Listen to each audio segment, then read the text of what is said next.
К новостям республики. Материнский капитал «Семья» теперь можно использовать на оплату проезда к месту лечения и обратно.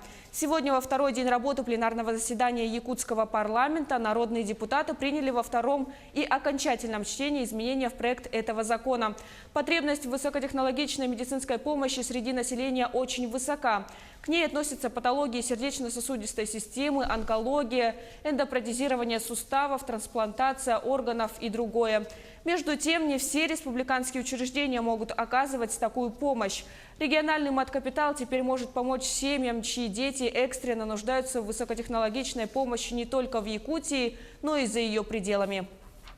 Если по каким-то причинам сроки оттягиваются, либо по каким-то причинам клиника не принимает, по квоте, соответственно, семья, родители могут в срочном порядке использовать свой материнский капитал, имеют право высвободить деньги и оплатить свой проезд и лечить своего ребенка.